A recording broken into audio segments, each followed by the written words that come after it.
And hello YouTube, this is Thomas Judge back once again with another episode of a segment that I do called Little Known Comics That You Should Try. And in that vein, today we are going to be talking about Inhumans by Paul Jenkins and Lee from 1998. I will immediately start off by saying I debated for a while whether or not this should be part of my segment Little Known Comics You Should Try, or whether this should be part of my segment Unpopular Comics It's Okay to Like. And I was kind of torn. I've settled with considering this as a little known comic rather than an unpopular one, simply because I think what's not popular is the Inhumans as a concept. Everyone kind of bags on them. They're very much the underdog of the Marvel Universe in terms of popularity. And I think whilst Inhumans are unpopular, this particular series is one that very few people talk about. And to be honest, whenever anyone does talk about it, they're nothing but complimentary. So actually, this is extraordinarily well regarded. However, it's just so poorly known, and it's overshadowed by all the resulting Inhumans dross.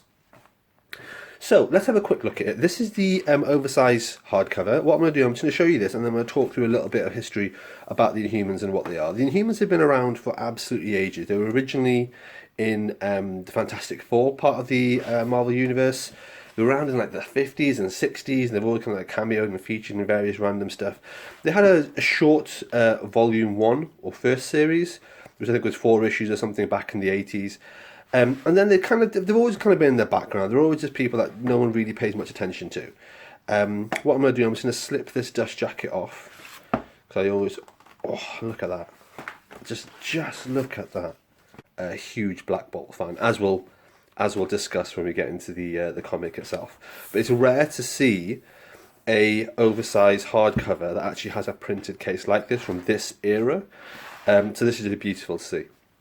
Anyway, as I was saying, the Inhumans basically have always been the underdogs, and then what happened in 1998 is Marvel had filed for Chapter 11 bankruptcy and was really kind of casting around desperately looking for new kind of marketing and publishing ideas. This is the era of Onslaught, this is the era of Heroes Reborn, this is the era where the Wildstorm universe and Image was very much coming to the ascendance.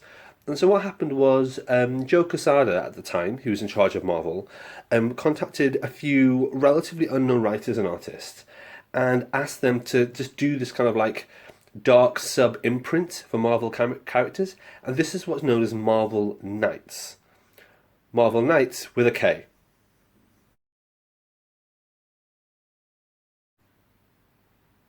So, as Marvel Knights in 1998, 4 different series got launched. I think there was a Punisher one, I think there was a Ghost Rider one, I can't really remember. The important thing is that one of them was this, and this is a 12-issue maxi series, which is entirely self-contained, stripped away from all the normal kind of continuity and various bits and pieces of the Marvel Universe.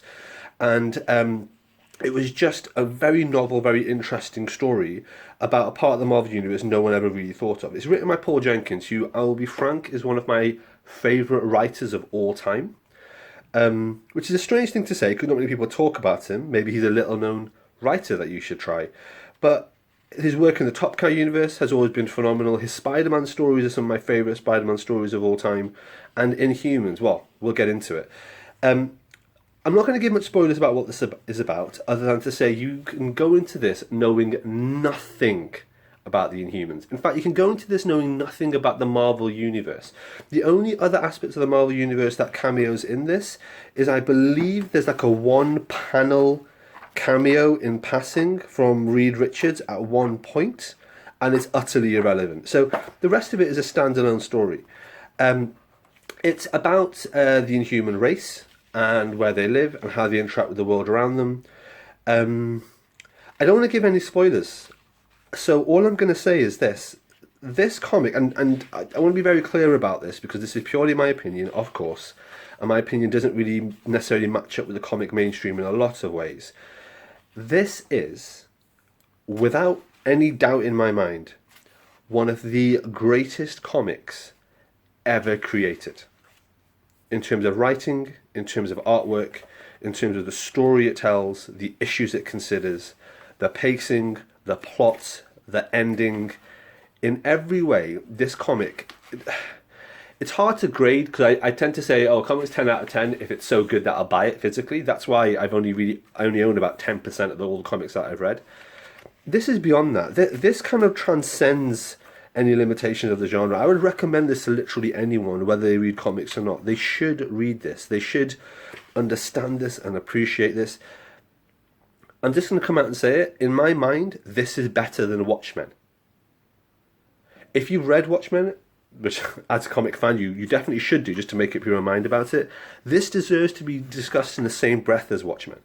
And in my mind, it's superior. It's much more of a landmark than so many of the comics that people talk about as landmark comics. This is utterly incredible. The storyline and the tension, the duality between the two brothers, Black Bolt and Maximus the Mad, is just phenomenal. There's one entire story written from the point of view of the dog Lockjaw, which is just done so cleverly. The artwork is phenomenal. Even the fonts and the lettering and the colouring is just absolutely staggering. The storyline itself is utterly, utterly brilliant. And I say this as someone who has written and published and self-published books.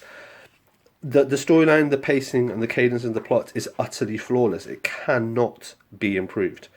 The artwork by Jay Lee is utterly staggering. It's just brilliant. It's brilliant for the story, and it's just phenomenal. I'm not going to wax lyrical too much because look at this. Look at that. I mean, as an image, just it's almost impossible to really describe just the quality of this comic. I'm not going to wax lyrical too much because I could just bang on about it for ages without really saying anything substantive because I don't want to give away spoilers. What I will say is... Oh, here we are, Marvel Knights again. What I will say is this is staggering. This is recommended to anyone, absolutely anyone, without a doubt. It is incredible.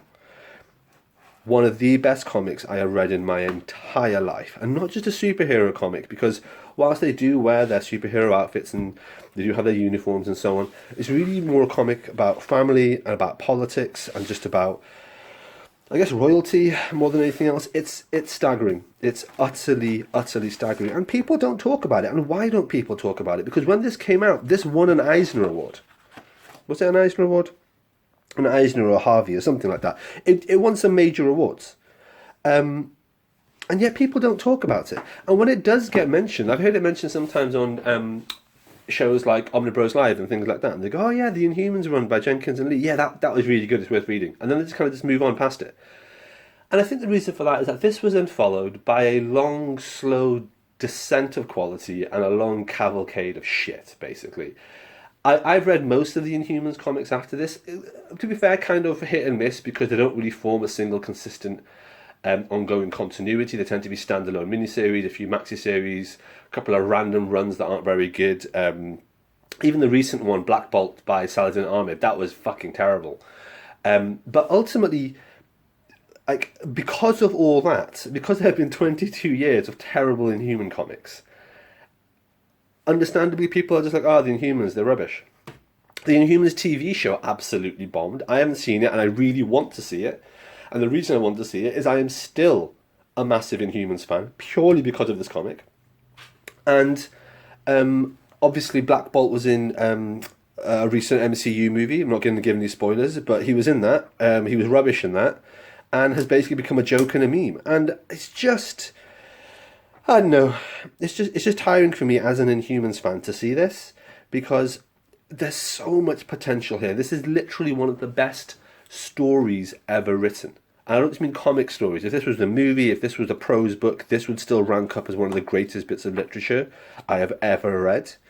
I can't wax lyrical about it enough. I'm going to try to control myself. What I will say, you should definitely read it and check it out. I don't think this is an unpopular comic. I think the Inhumans as a whole are an unpopular concept. But the comic Inhumans by Paul Jenkins and Jay Lee, the 1998 run, which I believe, here we are, 1998, issues 1 to 12, is just little known. And one of the reasons I can say that with some confidence is that before I do these videos, I always do a quick Google search, check out a couple of forums, read the fandoms and the wikias, and I just get a bit of a background to make sure I haven't missed anything in my own sort of very vague knowledge of the comic universe.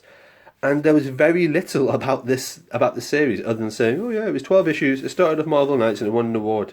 And that's it. People just don't talk about it. It's so little known that it's actually just a travesty. please, I implore you, read this, check it out, make up your own mind. But I would find it astonishing if someone read this and didn't think it was at least very good. You may not um, adore it the way that I do, and that's absolutely fine. These things are subjective, but I think it's very hard to objectively look at this and think that this isn't a great comic. Okay, I hope that was helpful. Something I'm going to do here, randomly, if you're still watching and if you're actually a human viewer, is I actually have this. This is the trade paperback. I have the trade paperback as well, which actually I really, really like. Well, of course I like it. It's the exact same story. But the reason I like it is I've got kind of a soft spot for it. I bought this like way back in the day, like 10, 15 years ago myself. It's obviously in absolutely mint condition, as you can see. And I kind of like the paper quality. I kind of prefer the slightly rougher matte paper quality with the colouring. Having said that, I do prefer the slightly larger, oversized hardcover, although the difference is marginal. So I bought this relatively recently. I bought this a few years ago. I was really lucky to find it. Didn't even know it existed. So I still have this. I don't really know what to do with this. Normally what I do is I Partex my comics in. A friend of mine has a comic shop. I'm always Partexing comics in to generate credit so I can get comics out, so I can read them, so I can do these guides. And then it's a constant cycle of back and forth with my comic collection, other than the ones that I keep permanently. But I haven't wanted to give this one in because it feels like a real shame to give in something like this to someone who's just going to put it in a shop and sell it, and someone may or may not buy it or may or may not appreciate it. What I'd like to do is, for the very first time on my channel, do a giveaway. I would like to give this paperback version of this comic away to one of my subscribers because I want it to go to a good home. I want it to go to someone who's into comics and is interested, and who wants to give this a try for the first time. Because I'd love to share that. So yeah, as a result, I'm just going to do a giveaway. I guess I don't really have any sort of question or sort of metric for it. I guess just comment down below. Tell me if you want it and why you want it. I'll come back to the video in about a month's time, look through the comments, and just pick my favourite comment. It's going to be pretty arbitrary, I'll be totally honest. I'll probably just end up picking someone who I have interacted with before in my comments, so I can be reasonably confident they're an actual human being and not a Russian bot. But yeah, so if you do want it, just comment down below, say that you do. I'll reach out to you in about a month's time, ask for your address, and I will ship it to you. Free shipping anywhere in the world. It's on me. Don't worry about it. I'll just send that out. Simply because I really just want to spread the word to someone. I really want someone to appreciate this. And whilst I'll keep the oversized hardcover myself, yeah, please. I would love it if people could track these down, either in single issues or in trades or whatever, and check out this little known comic. Alright, thanks for watching everybody. As always, please like, comment, subscribe. As always, please follow me on Twitter at @IamThomasJudge, where I will post a daily review of whatever comics I've been reading. You can get an idea of what I'm up to on the channel. And as always, please support the channel by heading over to Amazon.com and checking out my prose novel about superheroes. It's a completely original piece of work. The first episode in it is called Arrivals, and the series as a whole is called No Gods or Kings. You can find an excerpt of that on my website, nogodsorkings.com. Until next time, everybody, stay classy.